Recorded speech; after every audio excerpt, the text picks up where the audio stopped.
from all over the place and all different companies. And we've got a very interesting webinar this morning, a very pertinent. This is going to be life-changing for the transport, this legislation. Hey? Let's not kid ourselves. And we're talking, the title of the webinar is AUTO. That stands for Administrative Adjudication of Road Traffic Offences. And the title is Now is the Time to Get Ready.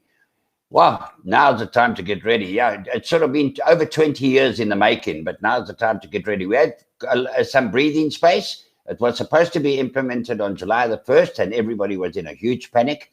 And thank goodness the minister saw some sense, and he has implemented it. It's going to be implemented in different stages, which AUTO will get across to you. On our panel today, we have really top-class speakers today. We have AUTO Swanepoel, who's without doubt, the country's top expert in transport legislation. And then we have Bobby Shemmons, HSSE executive for Imperial. Now, this is going to be very interesting because Imperial, they tried to get ready on July the 1st, and it was a nightmare. It was a nightmare. I remember speaking to Bobby at the time, trying to get ready, all the different systems they put in place for a company. Bobby's going to give you some advice on how to get ready and what they went, the road to auto compliance. And then we have Henry Smith, who's Sales Director of Fleet Africa for Mix Telematics, who is our partner on this today. And thank you so much, Mix Telematics, for partnering us on this. Henry's going to outline how telematics, which is such a wide, broad range in input in today's transport scenario, how telematics can help you manage auto, because it's going to be a management nightmare and a paper. I'm not going to get onto that. I'm going to leave it to our expert speakers. And I'm Patrick O'Leary, Managing Editor of FleetWatch magazine. And please, if you have questions, there is a column on the right. And if we can't answer the question due to time constraints during the webinar, we will answer the questions afterwards, and everybody will get them by email. So what I'm going to do is, without further ado, I'm going to pass on to the gorgeous AUTO Swanepoel. And AUTO is going to lead us through some pertinent points that you need to take account of when preparing to get ready for AUTO. AUTO, over to you.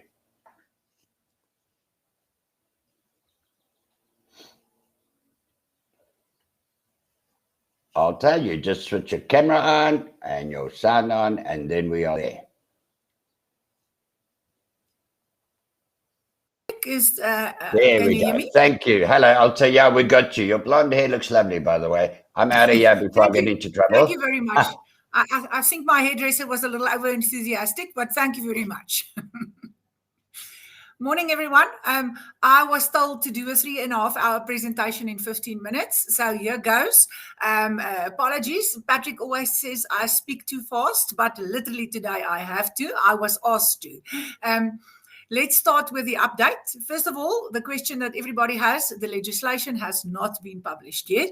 I have it on good authority. I spoke to some of the guys at DOT yesterday, and they are still publishing before the 1st of October, and they are still going ahead with everything as is.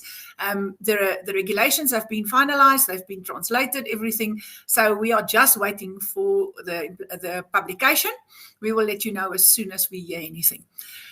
The minister said on the 1st of July, phase 1 is to get everything ready. So the slide there in front of you just shows you the different dates and the different municipalities. The way I understand it is there will be provisions in the legislation that will indicate the municipalities that will be published from 1 October. That sounds like in the entire Gauteng, they already had it. Most of Gauteng already had it for the last 13 years. Most of the Western Cape and KZN. And then all the main centers in the country. And then January, they would roll it out to the rest of the municipalities, the smaller municipalities out there. And then in July next year, there will be the demerit point system, which would also be phased. So the demerit points won't come into force all on the same day, but that is at this stage still, it seems, how it's going to be. To be able to do that, the president needs to sign a proclamation implementing R2 in the rest of the country, and also mainly as far as the Amendment Act is concerned, to also implement the Amendment Act with all the new provisions in. Now, I am assuming that most of you are aware of all the provisions in the R2 legislation, so I'm just going to run through a few update things that's there. The main presentation, unfortunately, literally takes 3.5 hours because there's a lot of detail that one needs to go through. This act is not called the administrative adjudication of road traffic offences for nothing. There's a lot of admin involved. This is the website that you can log into to find out what your situation looks like. Remember, all the Tshwane and Joburg cases have already been logged in here for the last 13 years. However, all the other authorities, as they go online, you'll be able to get your information here. There's room to register either as an individual or as a proxy. And you can also check and see what your outstanding fines look like. They are not going to transfer the criminal procedure fines to this. So if you have fines like that, they will stay on their systems. This will be the R2 fines that will be on here. Just a quick note as far as service is concerned. The service of documents have been changed completely. If you have a look at the new legislation, you will see there's a lot of stuff that can be served by ordinary mail. There's still a lot of confusion out there among the people. There's a specific regulation dealing with this. There's in fact 4 regulations dealing with service. Sorry, I see when this was transferred into this format, it looks a little different than on my slides. Apologies for that. If you have a look at your service by a personal service, please take note, personal service does not mean they have to find you personally. It means it's served personally from the authority side. So as far as personal service is concerned, they can serve to your receptionist, they can serve to a gate guard, it's considered to be served, but most of the time, personal service will happen next to the road where they actually stop you and charge you. Then as far as electronic service and registered mail service is concerned, the Act still requires that all notifications of demerit points must be sent by registered mail. Most of the other notices will be sent by ordinary mail, and anything that they are allowed to send by ordinary mail, they can also email to you. My personal advice to all of you out there is to go and create 2 email addresses. You all have domains where you get your emails, create a proxy, and perhaps use the last 4 numbers of your business registration for every one of your branches and say proxy 1101 or whatever, and create that email address, keep it manned, and ensure that you get your emails there. Time is the friend of the proxy in this process. You have 32 days to nominate drivers or pay and get discounts. So waiting for post is not a good idea. If you register and you provide your email details to them, you will be able to get your documents like that. Same with your representative. And it will make it much easier for you to deal with these things than having to wait for the mail to get to you and to do something then. They've also extended the time period within which they are allowed to serve you. One of the main issues of the original legislation was the fact that the 40 days was just too tight to get the stuff to you because of the post office. That has now been extended to 60 days. So from date of infringement, they have the right to serve you within 60 days. That means 50 days in after your notification, they must send it to you. And then once that has been sent to you, you have 10 days within which to deal with it and to be regarded as being served. So even if you don't open your emails, if you don't go and fetch it at the post office, it is still considered served. So please take note, the ostrich approach is not working with the R2 system. As far as the presumption is concerned, regardless of what the last known address was that you gave to the authorities, 10 days after that, it is presumed it was served there. There's provisions in the road traffic legislation that makes it an offence if you do not change your address within 21 days. So failing to do that is an additional offence. You can't use that as an excuse to say you didn't get it. You'll just be charged for that as well. So please take note.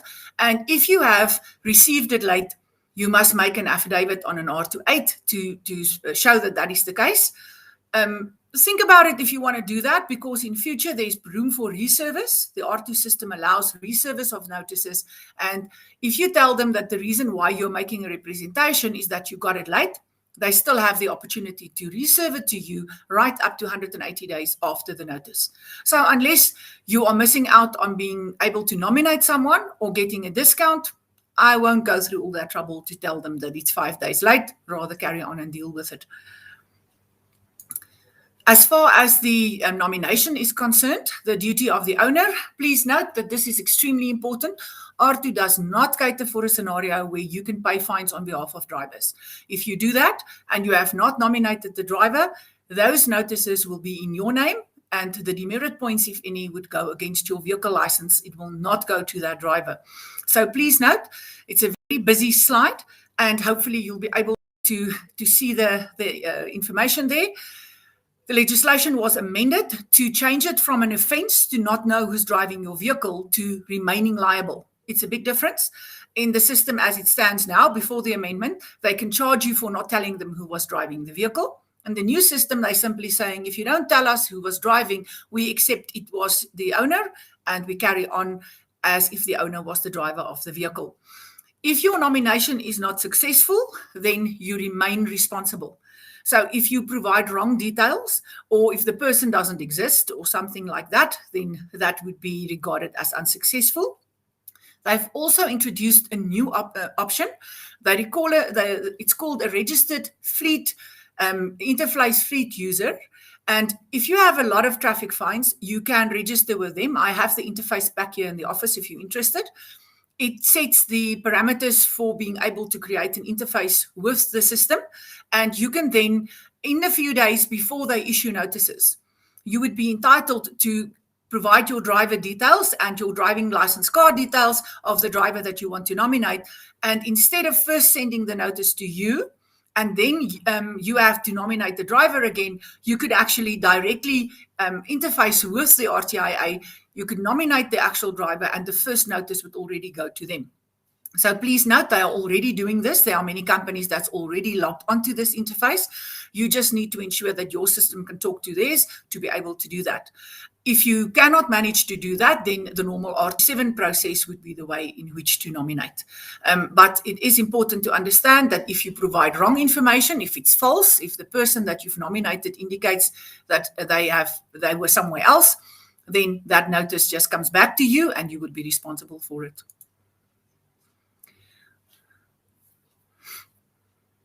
If we look at the demerit point information, if you have a look at the slide there, you'll see that the decision was taken to introduce the demerit points only from the 1st of July 2022. Initially, there was some talks that they wanted to implement it as they roll it out, but I think that would have been subject to constitutional challenges. That is the national sport these days in South Africa. So I cannot see anybody who would have left that one alone. So it has been decided to wait until the legislation is everywhere before they start with the demerit points. They are going to introduce it in 3 phases. The first one would be for speeding, which unfortunately is about 95% of all our traffic fines are generated through that system. Then your drunken driving, reckless driving, those kind of things, hazardous behavior, passing on solid lines when you can't see over hills, things like that. And then your roadworthy requirements will also carry demerit points. So in phase 1, those would be the only 2 types of infringements, your driver behavior and your roadworthy infringements and offences. In phase 2, which may be more than a year later, depending on how the department feels how to implement, they will add overloading, dimension charges, dangerous goods charges, etc.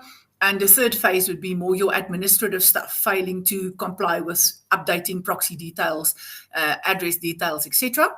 The penalties will obviously be introduced on the 1st of October with the first 67 municipalities. The fines have never been raised in the R2 system over the entire time it was in force. So it was a 50 Rand per penalty unit value.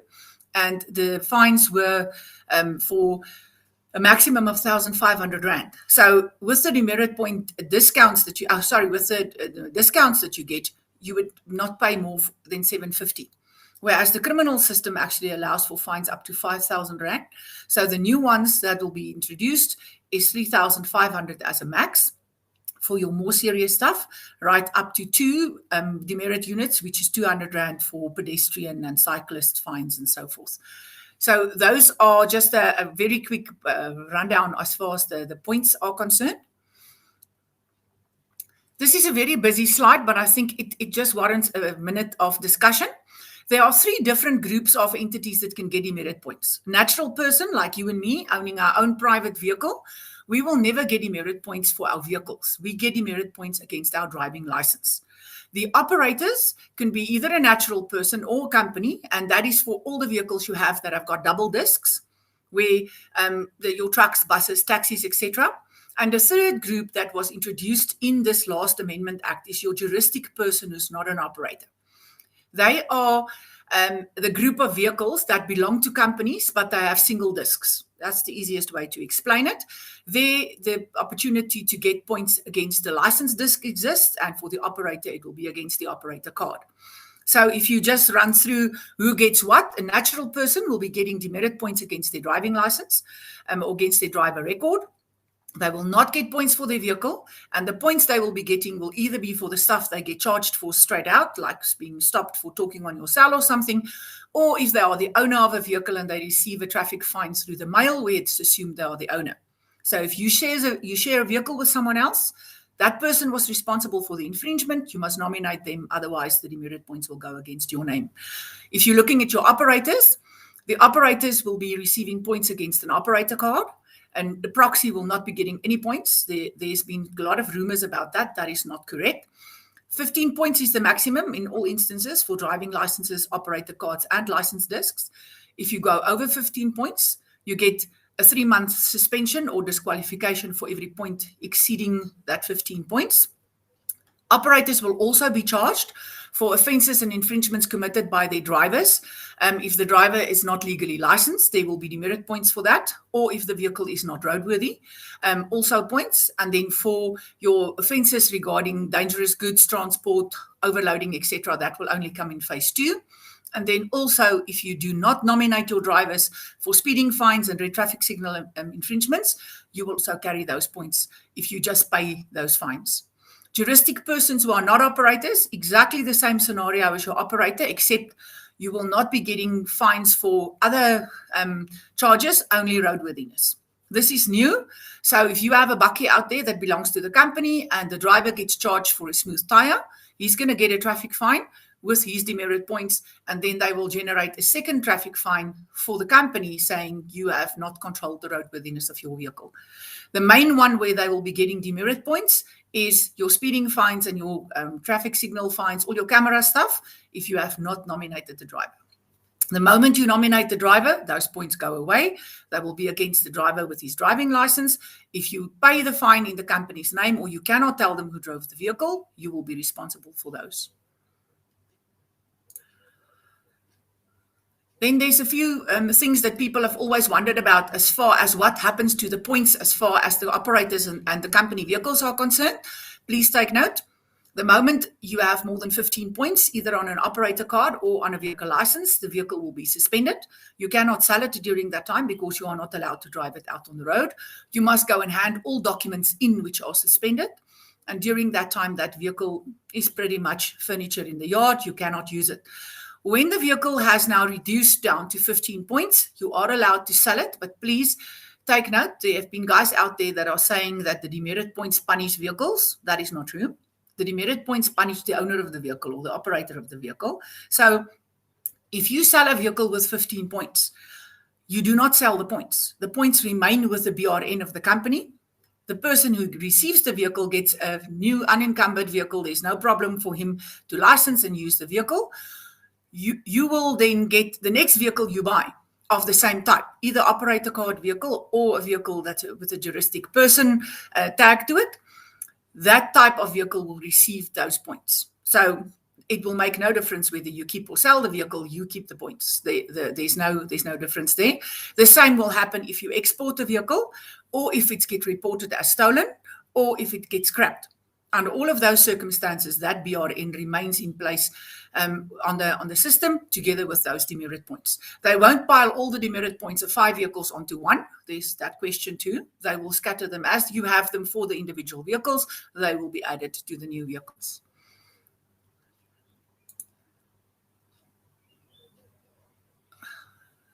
Then there's just a few example pages here. This is the new draft offences schedule that will come out.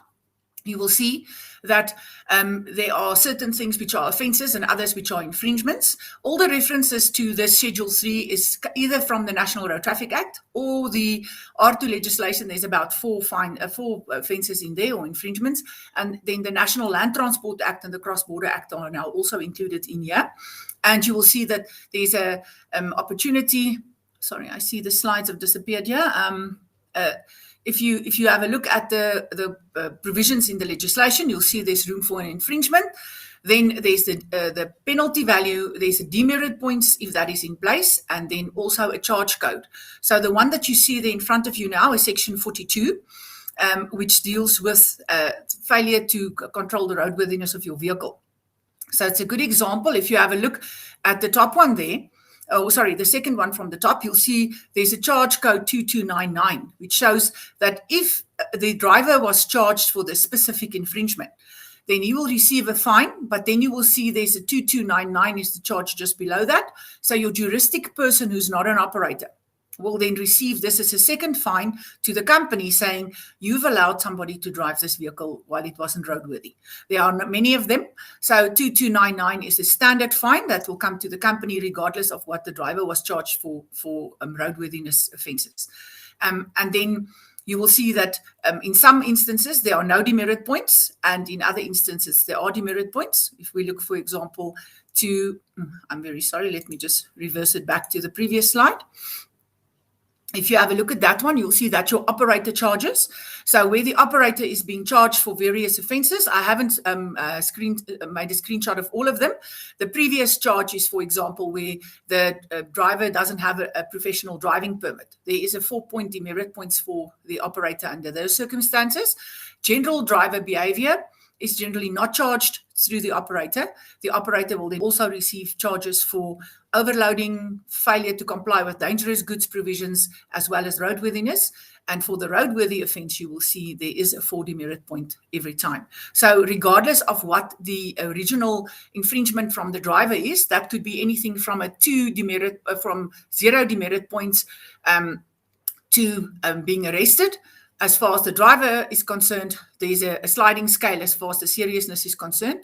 The offense or the infringement for the operator is always the same. You failed to control your business. But only the roadworthy offenses and failing to ensure your driver is legally licensed will carry demerit points initially. The others will only be introduced at a later stage. Sorry, we've already addressed that one.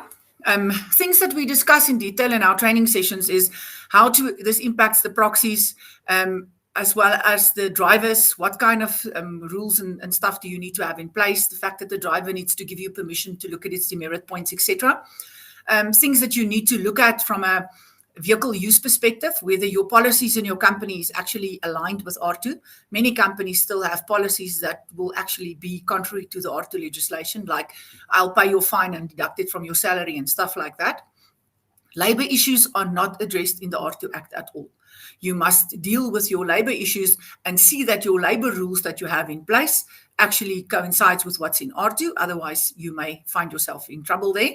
And all of your subcontractors, you must also check now, because remember, they can also have suspensions against their operator cards, which would also result in you not being able to move your product if you are relying on subcontractors. Especially your one-man shows, because they will be getting points against the individual PRDP, and they will also be getting points against the operator card.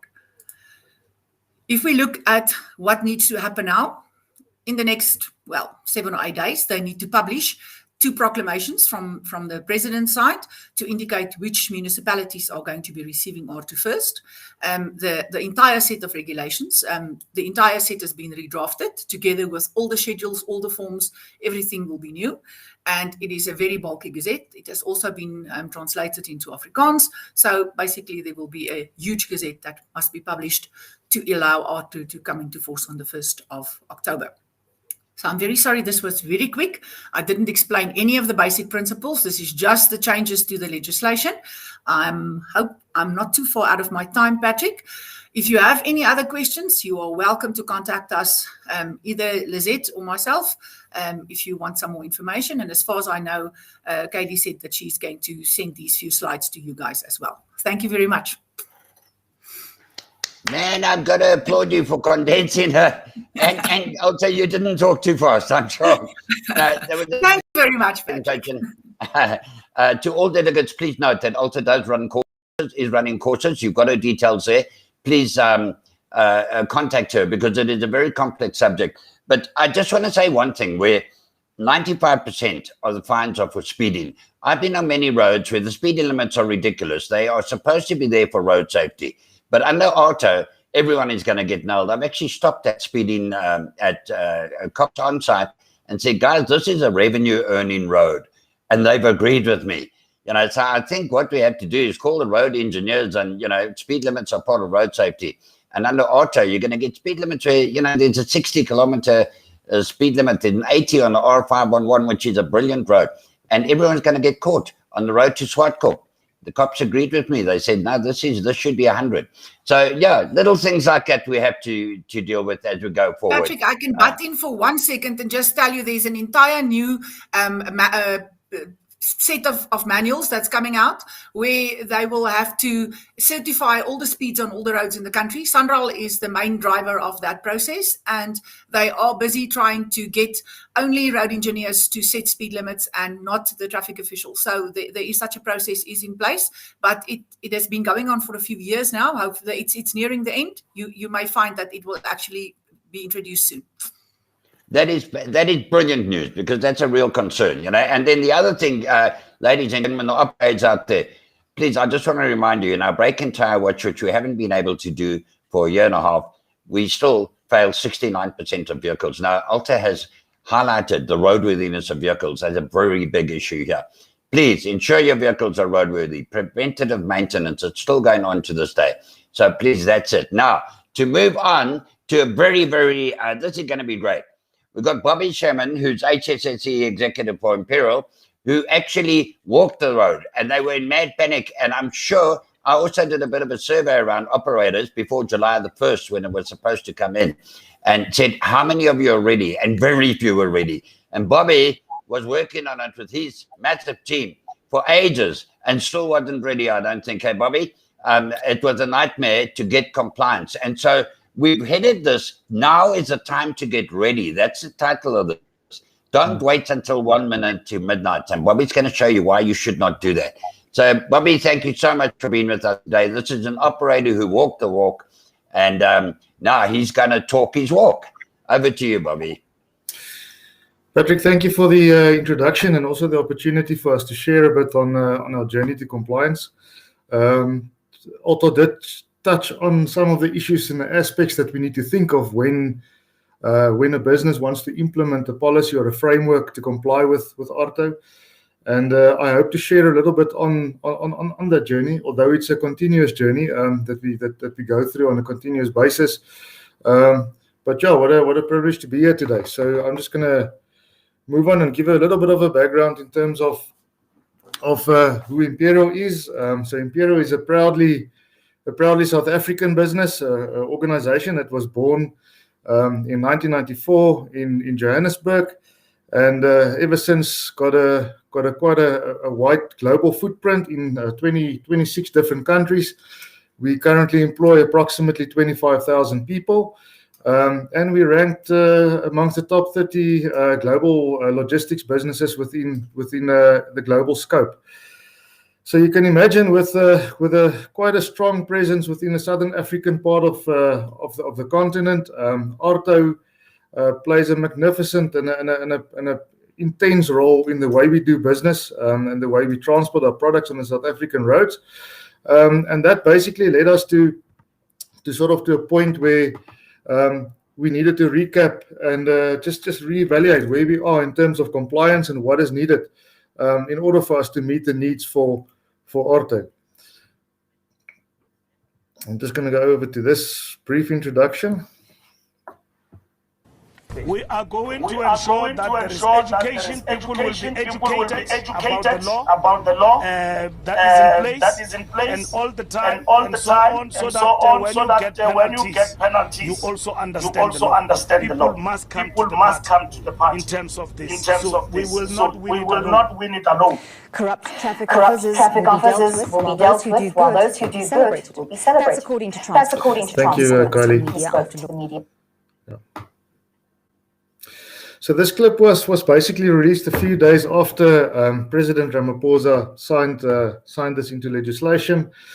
And although Arto has been around since 1998 for approximately 20 plus years, this really struck home for us, and we got to a point where we actually asked the question: where do we start? How do we start aligning to this expectations? How do we meet the ARTO requirements? So it created a little bit of panic, and panic is not always a bad place to start off from. And we had to realize that for us to find a starting point, it is important for us to understand exactly what the requirements are and what the expectations of ARTO should be. Thereafter, we had to move forward and treat this as any other management system that we would implement. Assess the impact. What would the risk be to the business? What do we need to change in order to align before we can actually put a proper plan and a plan of execution together?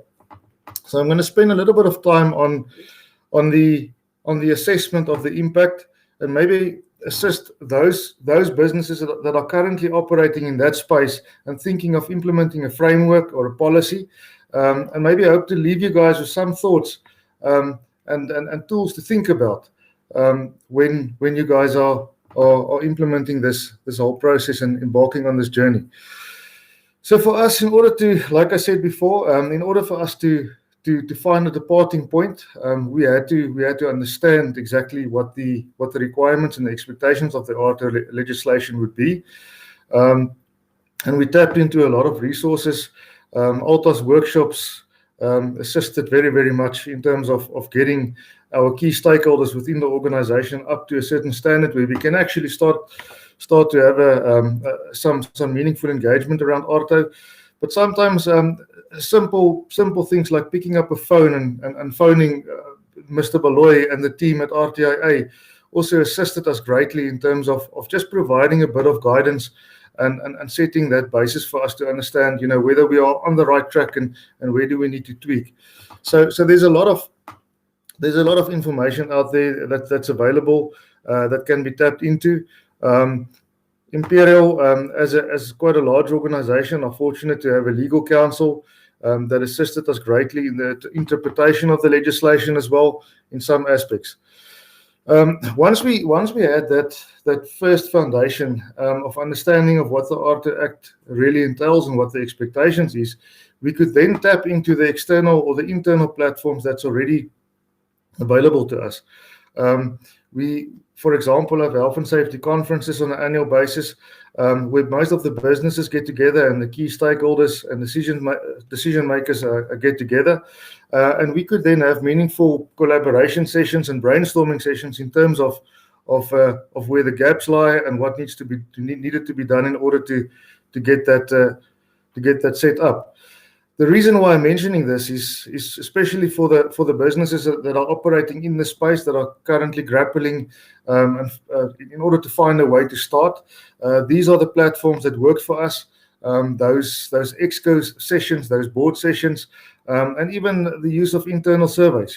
There's a lot of material online that can be used that you can test the understanding of ARTO internally, and make decisions based on that in terms of how you would shape and form your framework. Essentially, what came out of those journey of collaboration and engagement internally was the next four, if I can call it that, summarized risks or impacts that we've identified. The first one, and it was touched on a previous speaker's presentation, is the liability on us as an employer. ARTO is very, very specific in terms of frameworks and time frames or time windows that you need to respond to whenever you receive an infringement notice, and failing to do so could place liability back to us as an employer, and there could also be quite a significant financial impact to the business as well in not managing this whole process according to the expectations. One of the issues that popped up as well was the high employee turnover potential for the business. We are unsure of what the impact of employees' behavior outside the scope of work would be, and the impact it would have on their ability to actually perform functions where it is required to operate company vehicles, and also the fact that licenses could be suspended. So we were unsure in terms of what that impact would be, and we perceived that, and still perceive that, as a risk to the business. Also, with a high employee turnover, you introduce a lot of new applicants into the business, and that actually elevates your risk for safety performance. So if there's a greater turnover, your safety risk also escalates. The next important point was, the upkeep of our customer service levels. In the face of this incapacity, if a license has been suspended or an operator card, that creates a shortfall in your capacity. And how do you actually continue to meet the need of your customers? So a very, very important point that we had to think about. And I think lastly is probably one of the most obvious, but also one of the greater impacts or the risk to the business as well, is the administrative burden that ARTO places on us as an organization. For smaller businesses or medium-sized businesses, it is definitely going to be an administrative issue.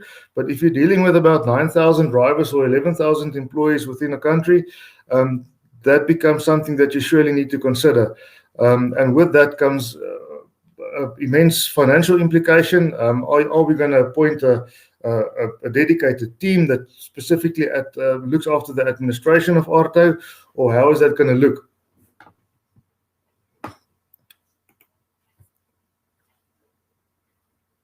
Just waiting for the next slide.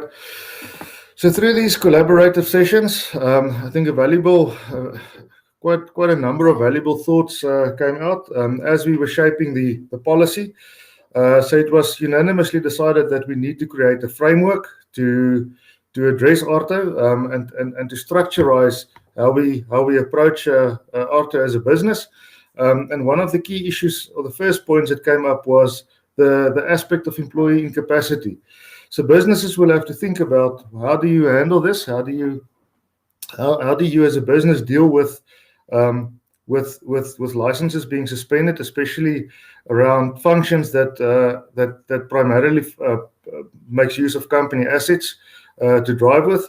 Remember there's a 3-month suspension for every point exceeding 15. So that would be the minimum duration of a suspended license.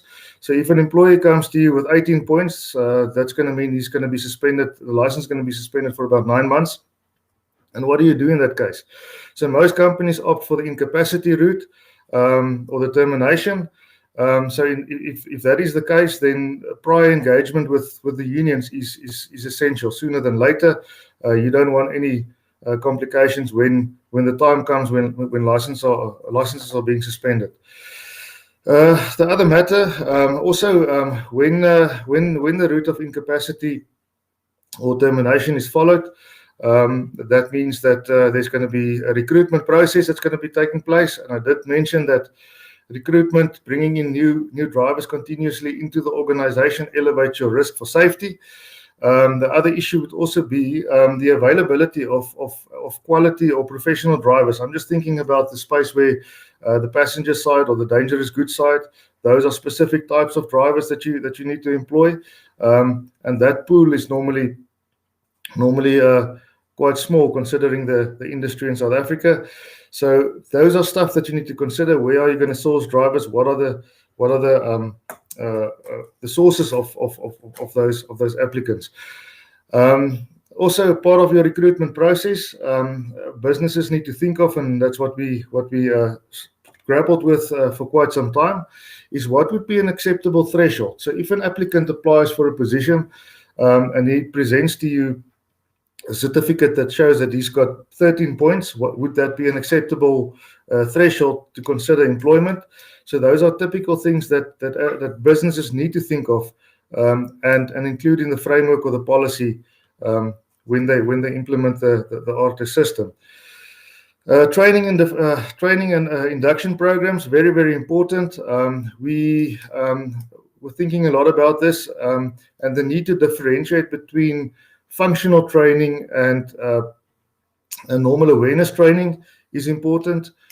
Functional training more for your ARTO representatives that you would employ or appoint.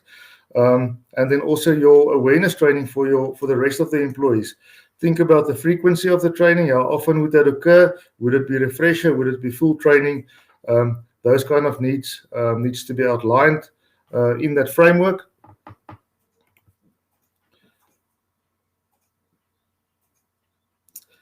Further to that was quite a hot topic that we needed to discuss was how do we actually access that information? How do we actually keep track of employees' points so that we can proactively intervene when the time comes? And also an important factor is the POPIA Act. How does that influence that access to information as well? So for us as a business, we need to be able to justify why do you need the information, what the information is used for, and for how long you're going to keep that as well. So for us, the decision that we've taken is we've differentiated between critical and non-critical drivers. Critical being employees that primarily operates company vehicles from time to time or as part of the function. That would then justify the need for us to have access to that. Then there's an Article 27 process or a consent process where each employee will then have to give consent for the business to actually have access to those points. When you're dealing with 9,000 drivers, it becomes quite a tedious and administrative process. But nevertheless, it's important to get that, to think about that and outline, how you're gonna think about getting consent and access to those points. The other aspect that was also touched on earlier is the access to vehicle information. In order to get that, your proxy will have to register on the link provided on the ARTE website, which will then enable you to see any demerit points or status updates based on your operator cards or you as an employer.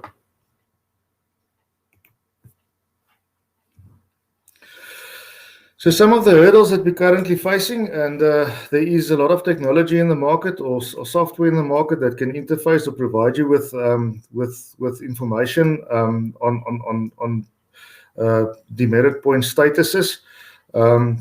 Currently, we in the process of looking at software interfacing with the demerit point system data. That has not yet been finalized. We are currently in the process. Continuous discussions with the RTIA and the team, Henty and the team over there. Also, the pre-dispatching verification. Previously, the ARTE website had a function where you can actually check the driver's license status, whether it wouldn't give you the amount of points or the demerit points allocated against that particular employee's license, but it would actually tell you whether the license is valid or not. That functionality has been removed. It has been taken up with the RTIA, and hopefully shortly before the demerit points portion of the act would kick in, that would be available to us. And then also one of the hurdles that we need to overcome is that I think the points that we touched on as well is the administrational burden to the business. How do we manage that effectively and stay on top of it? So. In a nutshell, that is basically just a few pointers. Thank you for the time, and yeah, so that's it, Patrick. Guys, really, sure. That is the road that Bobby and them have walked. Bobby, thank you so much for sharing that. I must say, I also compliment you for coming out as a transporter. Transporters are sometimes very reluctant to share internal processes towards improvement. And Bobby, I really thank you very, very much for sharing that road.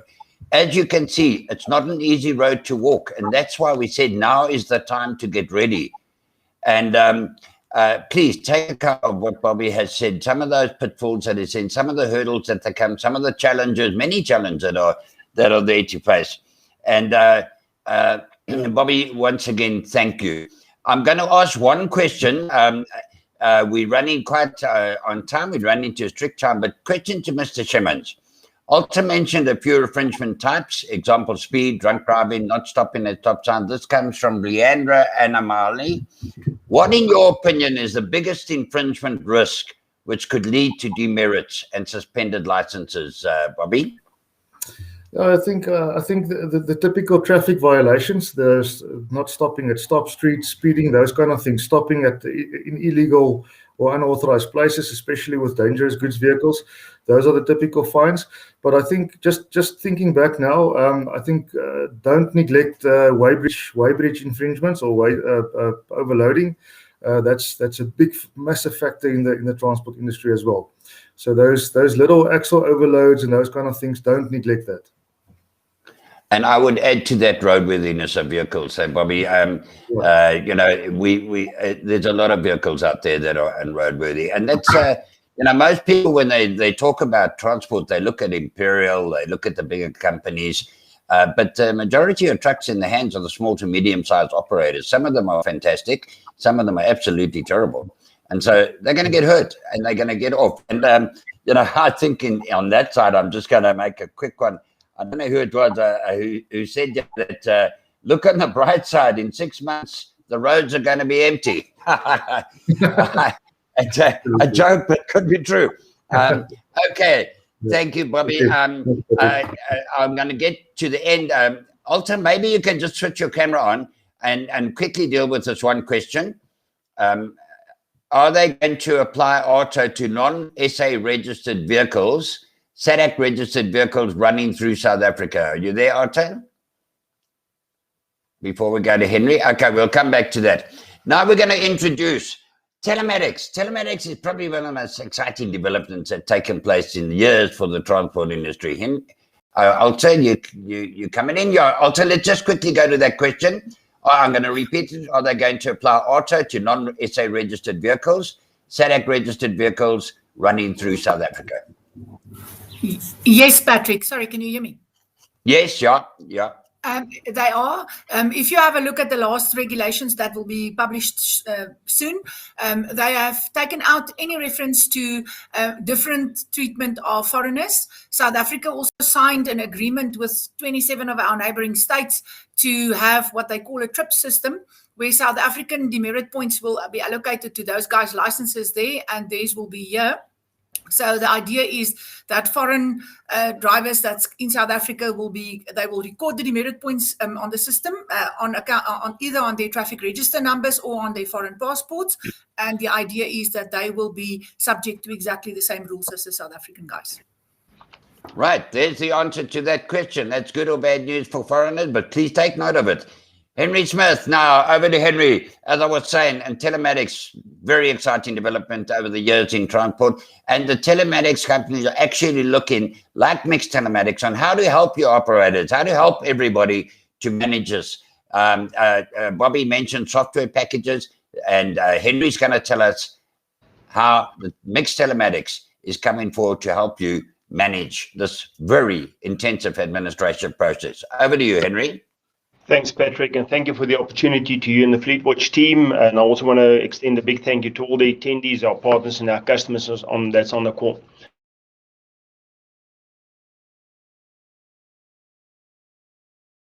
And all the transporters across various sectors, anything from a little scooter bike to big 18-wheelers, in coming up with solutions that drives compliance. And I think part of that, we've proved that with the ELD conformance in Europe.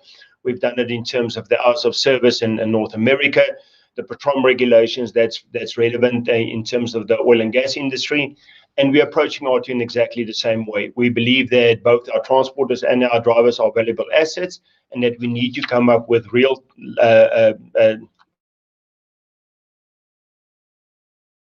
enough management data to our availability today, and the large vehicle pool that we're managing across many sectors to do so and to do so effectively.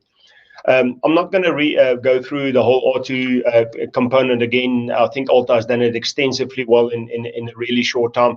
I do think what's really, really important in terms of just understanding auto is just to understand that everybody that's on the road today is going to be covered by the auto legislation. And I think Alta has gone into great detail in terms of what is an operator, juristic person, and everything. Out for us quite extensively is the importance of real actionable data and the access to actionable data to either confirm that an incident or a transgression has taken place, and or two, to disprove the fact that a transgression has taken place. We understand that the challenges is that we've got in the country in terms of legislation and the follow-through on legislation. And I think it's up to us as service providers just to make sure that we provide the industry with those type of solutions. I also think it's very important that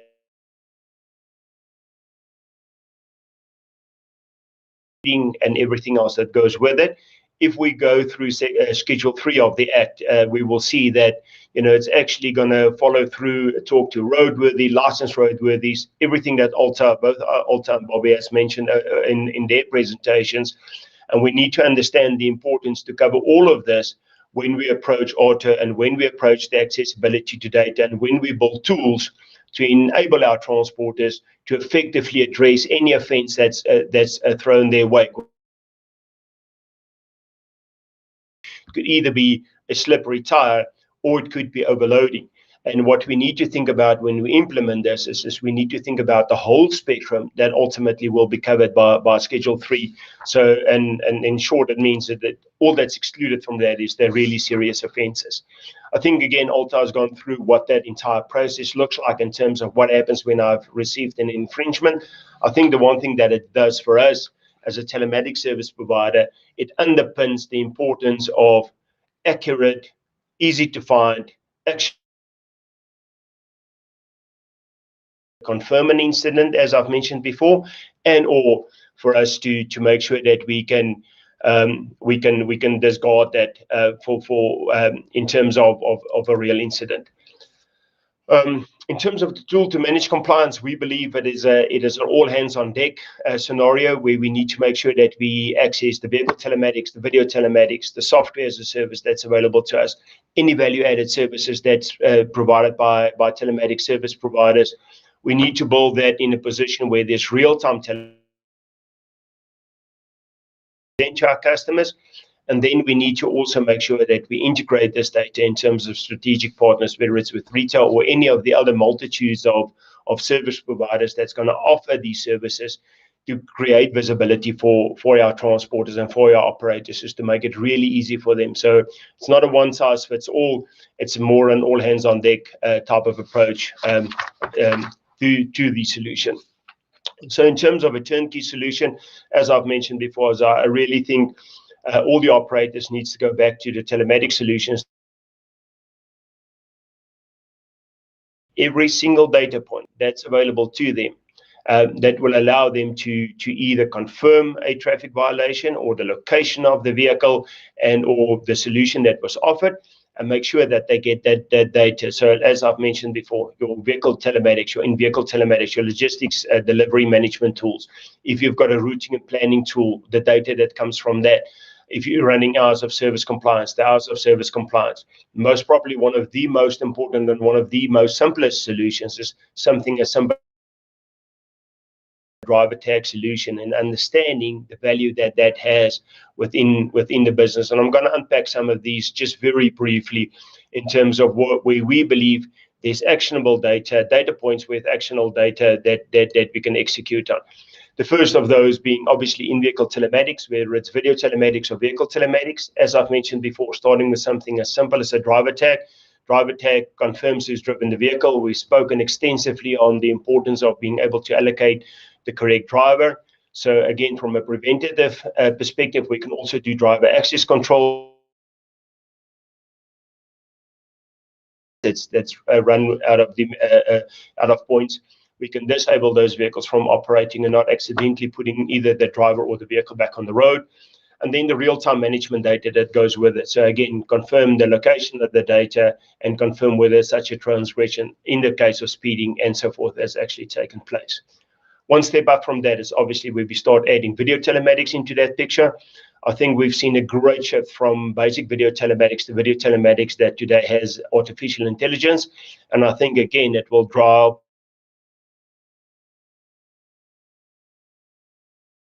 perspective, can train our drivers on potential challenges that will come in terms of Schedule 3 of the offences. So the first obviously is video based driver information, so confirmation of who's actually driven the vehicle. video-based evidence of the location of the vehicle, vehicle-based evidence of either transgression or not, video-based evidence on traffic stops. I think it's going to become very, very, very important moving forward. We all understand the demographics of what we operate in, and I think having that impartial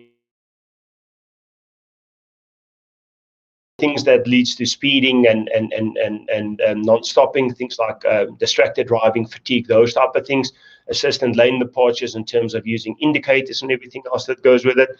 So, and the list goes on and on. So I think when it comes to in-vehicle telematics and video telematics, as much as it's been used in the past to drive the driver behavior and the vehicle utilization, I think most probably the two quickest wins is just to utilize that, but to set it up in such a way that it could drive actionable data in terms of your requirements, in terms non-core assets such as leased and rental fleet or subcontractors equally important. So there the application of mobile applications such as MyMix tracking that uses FONUS and OBC, really, really important, because the liability still remains with the operator in terms of a subcontractor to make sure that those guys adhere to the road rules and that their actions doesn't demerit. So we all understand that they 9 out of 10 times already have a telematics device not necessarily as the one that's prescribed by the operator. And OBC could help and assist our operators in getting the same level of data. And then most probably, I think one of the strongest tools is the data that we collate in the back end. So from a software as a service perspective. So again, from a software and a visibility side, real-time vehicle and driver location, including the transgressions in terms of driver behavior. Today with telematics, we know the road sector speeds, we know the speeds that vehicles are driving, and we also know zone speeds. So those could be set up in high-risk areas and the legislation that's out there. Equally important is managing driver legal requirements. So whether it's single disc or double disc, so whether it's just the driver's license or the PDP, making sure that those are in place before a trip takes place. And then managing the vehicle legal requirements, so license renewals, roadworthies, all of those things are going to become more and more important as time goes on. And then I think one of the things that would add a whole bunch of value in terms of moving forward, especially confirming either as well as the recording of incidents, something as simple as our MyMix driver application, where we enable drivers is to have access to the real-time data, so the driver sees at the exact same time as what the vehicle records any potential driver behavior. So again, using that as a coaching tool to make sure that we empower the drivers to understand where they are in terms of transgressions and or speeding events and everything else that goes with it, and allow them to manage themselves to be risk and the risk profile that goes with it. In terms of value-added services, there's a lot of fleet bureaus around today. We at Mix obviously have a specialized risk mitigation center, which is called Mix Track and React. Again, from a preventative and a preemptive perspective, really important to make use of tools like that. One of our biggest successes in driving down accidents within transporters is putting vehicles into our Track and React center and proactively managing potential speeding events. So whether a speeding reduce his speed and therefore preventing the incident from becoming penalizable before it does. So a really great tool to be used in that role. Something as there's a couple of report my driving centers around the country for those small operators that says, but guys, we don't typically have somebody that sit behind a screen and can watch our vehicles all day. You know, for a couple of bob, you can outsource this, and you can get great value from crowdsourcing in terms of people reporting on your driver's behaviors out on the road, and that includes those small things such as indicators, those type of things that once in phase 2 is implemented will come back to bite us. I know initially we're all focusing on speed and speed heavily, and fatigue and speed are the two biggest killers in the industry. But it's going to make its way through to the rest. So, something as simple as report my driving, really, really important. With that, we also have a solution called MyMix Mobile Task Management, talks a little bit to the MyMix driving application. But here we've got the ability to, in a single platform, do pre and post trip inspections on vehicles, making sure that vehicles are roadworthy when they return to the depot. So if there's been an incident, one has that proof on hand to be able to provide, the data that one would need for the legal process. And also, very importantly, you could even build a process flow to record what happens in a case where there's a traffic stop. So where there's a specific SOP within the company, as Imperial is implemented, make sure that that's recorded consistently and executed consistently by all users throughout. As simple as this hours of service. Again, talking back to the fatigue side of it, we all know that a distracted driver or fatigue driver, the less alert they are, the bigger the probability in terms of incidents such as speeding and reckless driving and everything else that goes with it. The crux of all of this is obviously just to make sure that at the end of the day, all of this data is accessible. It talks to the business. We've heard both Bobby and Alta talk about the admin burden. Alta is going to add an admin burden. Provider perspective, we need to make sure that we record so much data today.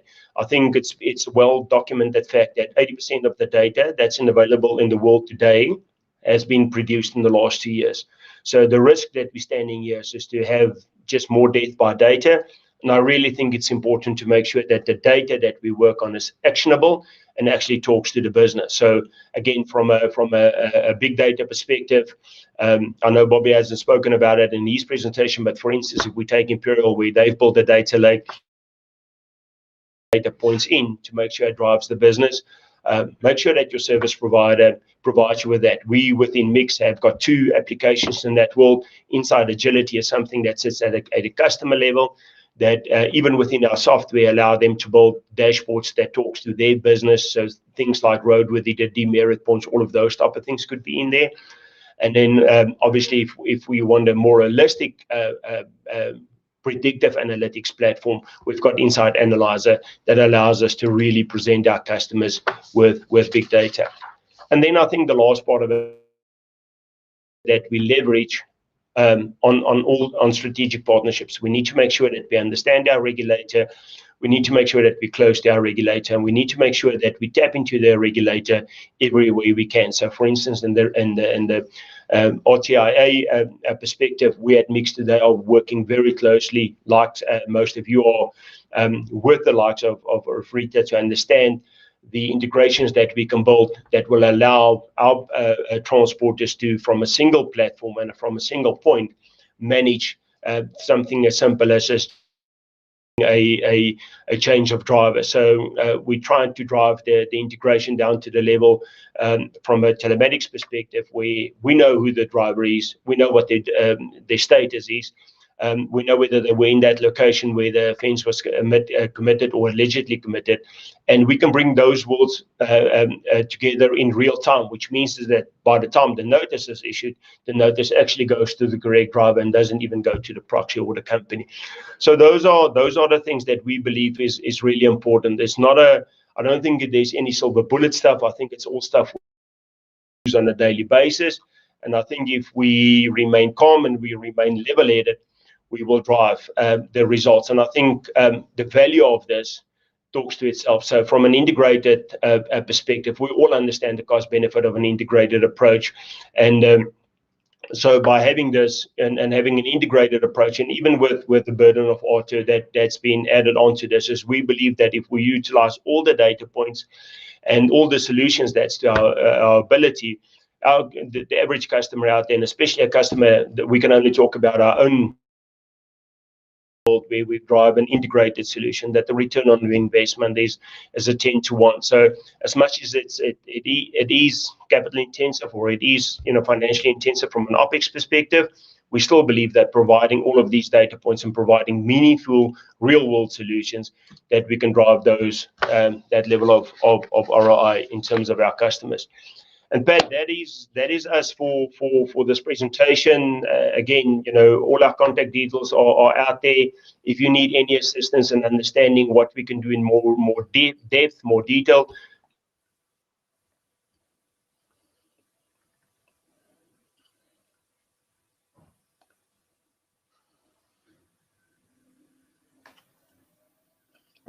Right. Okay.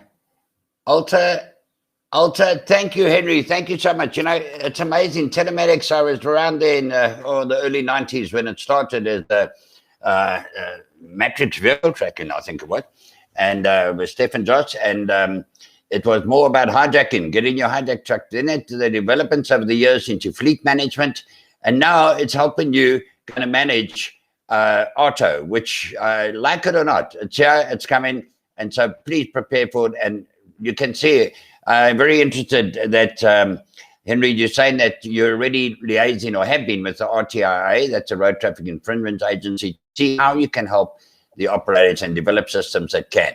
But Alta and Bobby, could you come on there, please?